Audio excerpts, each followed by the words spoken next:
नमस्कार, मी चाणक्य पाटील। आज आपण बागलाण तालुक्यात आलो आहोत। बागलाण हा तालुका संस्कृती, लोककला, लोकजीवन, गडकिल्ले यांनी असा संपूर्ण नटलेला असा हा बागलाण। यात दडलेला ऐतिहासिक ठेवा हा फार मोठा आहे आणि असाच एक ऐतिहासिक ठेवा म्हणजेच जोगेश्वरी मंदिर। हे मंदिर नाशिकपासून सुमारे 114 किलोमीटर अंतरावर आहे आणि हे संपूर्ण यादवकालीन असून यात आपल्याला दोन शासनांचा प्रभाव बघण्यास मिळतो। एक यादवकालीन शासन आणि दुसरं कलचुरी शासन। या ठिकाणी कलचुरी शासनाचे चांदीचे रूपके कृष्णराज कलचुरी याचे सापडले आहेत आणि हे इसवी सन 450चे आहे। आणि ह्या मंदिराला लागणारा दगड हा जवळच्या दुंद्या डोंगराचा आहे।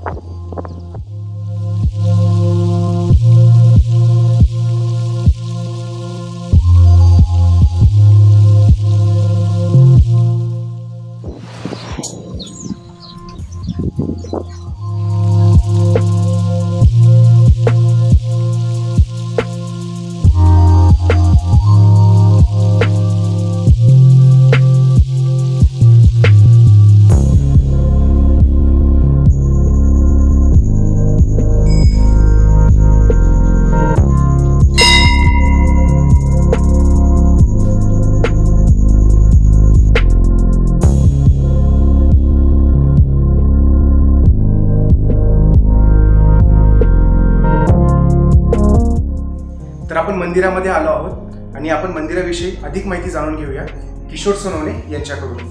किशोर सोनवणे हे स्वतः चित्रकार आहेत, शिल्पकार आहेत आणि त्यांचा ह्या मंदिराविषयीचा अभ्यास झाला आहे। तर आपण मंदिराविषयी अधिक माहिती त्यांच्याकडूनच जाणून घेऊया। तर किशोर दादा, मला ह्या मंदिराविषयी अधिक माहिती द्या।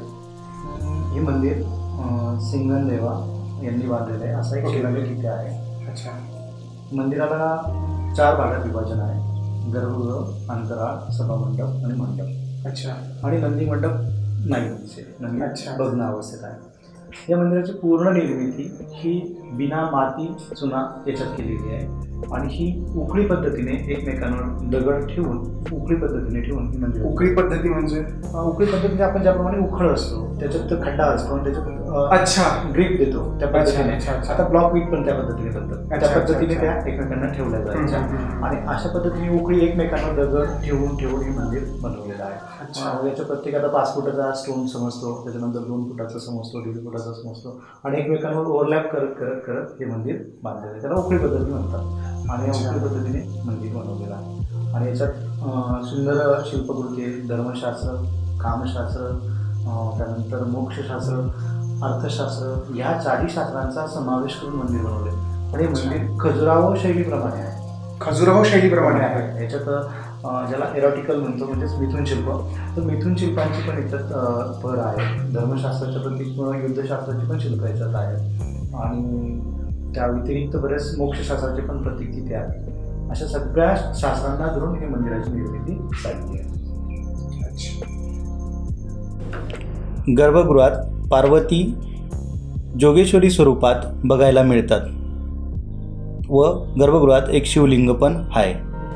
अंतराळात ब्रह्मी, माहेश्वरी, इंद्रायणी, वराही, यामिनी अशा 5 योगिनी पाहायला मिळतात। या सर्वत्र मातृरूपात असतात पण इथे योगिनी रूपात पाहायला मिळतात। ज्याप्रमाणे ज्ञानेश्वरीत अग्नीच्या वरती धूळ, बीजाच्या वरती कोंडा, आरशाच्या वरती धूळ, ज्याप्रमाणे आतली प्रतिमा दिसू देत नाही त्याचप्रमाणे आपल्याला आपल्या शरीराच्या बाहेर जे विकार आहेत यांच्यामुळे आपली आतली प्रतिमा दिसत नाही, म्हणून मंदिराच्या बाहेर हे सर्व विकारात्मक शिल्प बघायला मिळतात। तर किशोर दादा, ह्या देवळाणा गावाचं नाव देवळाणा कसं पडलं? 15व्या शतकात मालेगावजवळ सोनज म्हणून एक बाजारपेठ होती। ही बाजारपेठ लुटण्यासाठी देवसिंग आणि रामसिंग असे 2 पवार घराण्यातले राजपूत राजे आले होते आणि ते आल्यानंतर त्यांनी या ठिकाणावर मुक्काम केला मंदिराच्या जवळच। मंदिराच्या जवळच पाठीमागे एक डोंगर आहे, त्या डोंगराच्या ठिकाणी जुनी गाववस्ती आहे। तर त्या ठिकाणी पूर्वी राजवट होती आणि त्यानंतर काही लोक मंदिराच्या जवळ राहायला लागले आणि मग मंदिराच्या जवळ राहिली आणि मंदिराला देवळाने हे नाव पडलं, का की देवळाच्या जवळपास जवळ आहे म्हणून देवळाने। निवास म्हणजे ने झाला, देवळाच्या जवळचा निवास म्हणजे देवळाने। ओके।